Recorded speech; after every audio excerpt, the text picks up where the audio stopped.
What's up, guys? Welcome to Daily Dose of Reddit. This is your host, Zach, and today's subreddit is r/ChoosingBeggars. Don't forget to like, subscribe, and hit that bell to never miss an episode.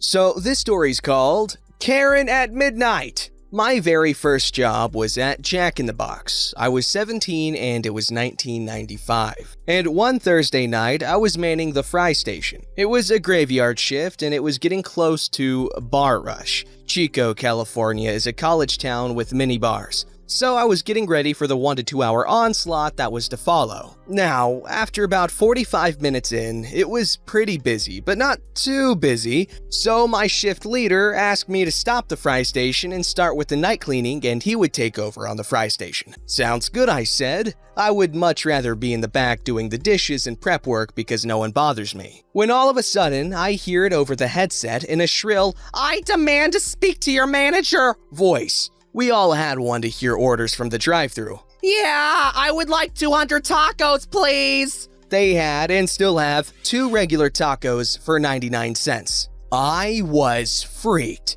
I quickly poked my head out and asked, "Did I hear that right? 200 tacos?" The shift leader says, "Crap, get out here and help now." Now, we can only make up to 10 tacos at a time. Each batch takes 1:30 in the fryer. So I'm thinking of ways to maybe jerry-rig some fry baskets so we can make more of them. We asked her to park, being it was going to take at least 25 minutes to make all of these. I hear her shouting in the drive-thru window, "No, I will not park. I want my tacos. I have a party to get to and I promised the food and I'm already running late." The drive-thru gal is pleading with her to park as every minute she stays there hurts our average time. The boss does not like it when the average is over 3 minutes 30 seconds. The lady in the van shouts, "Where is your manager? I have been waiting long enough already." She had been waiting for 6 minutes, and we had just barely broken taco number 36.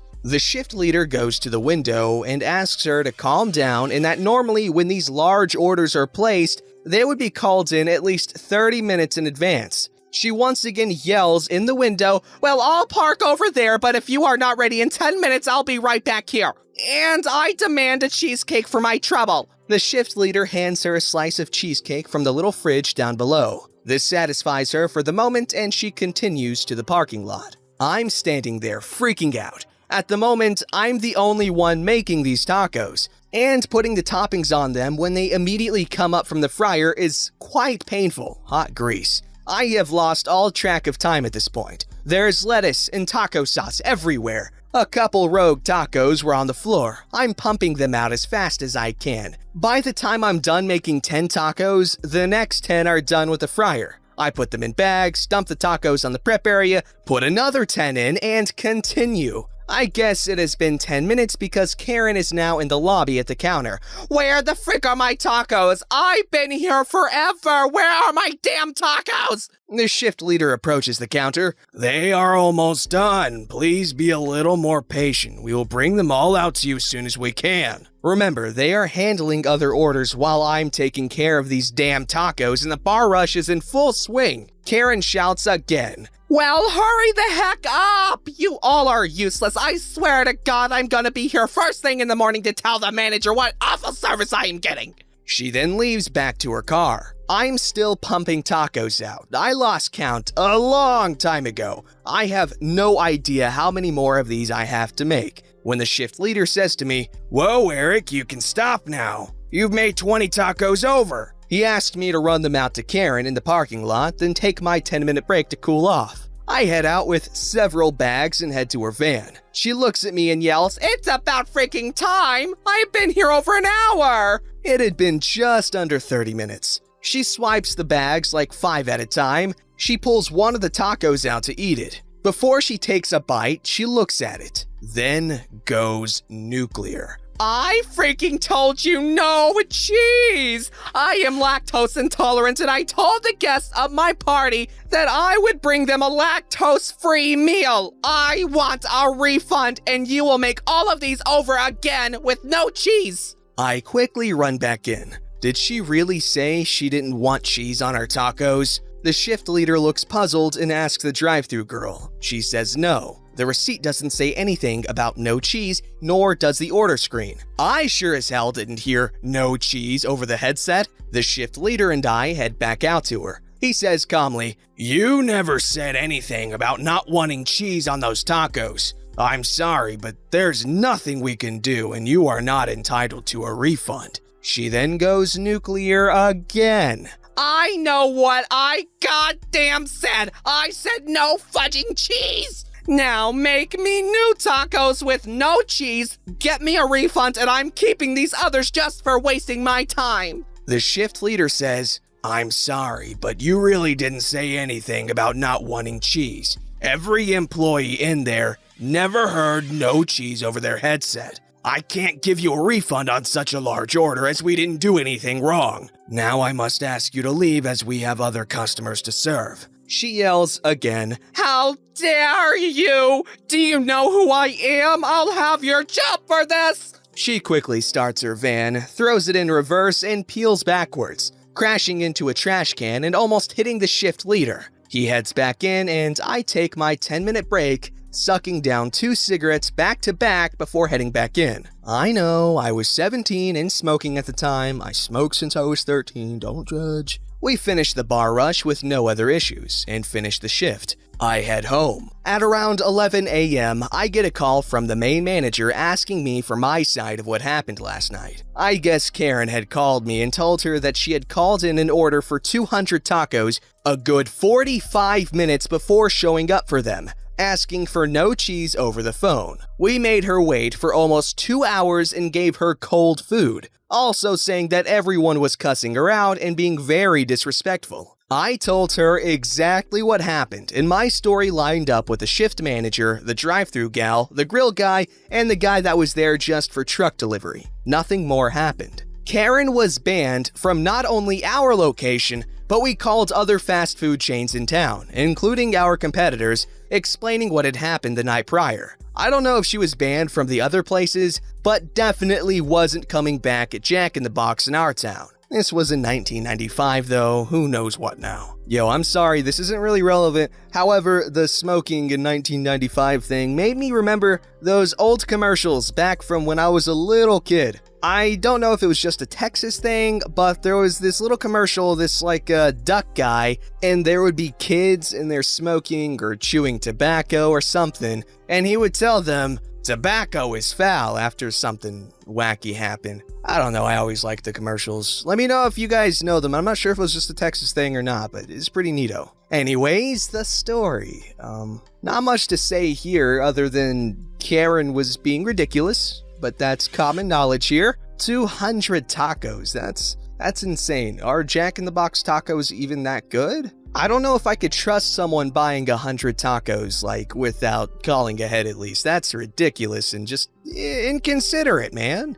Alrighty, this titillating tale is called Choosing Beggar Demands I Pay for Her Shopping When She Didn't Bring Anything to Pay With. This happened just an hour ago, and I'm laughing at the insanity and absurdity of the situation. So, as everyone is painfully aware, there's a little situation going on in the world, and we're on lockdown with the exception of going out for essential shopping. So, some backstory. My nan and I are close. She's the 5th member of our family: mom, dad, me, my brother, and my nan. And she's elderly disabled and asthmatic, so she's high risk and vulnerable. Now, I'm also severely asthmatic, and I probably shouldn't be going out shopping, but for my nan, I'm willing to risk it. So I go out to do her shopping at Morrison's. She gives me her shopping list and I get what she needs / what's available. Side funny story. The toilet roll aisle was fully stocked and I was shocked. I don't get why people are so obsessed with toilet rolls,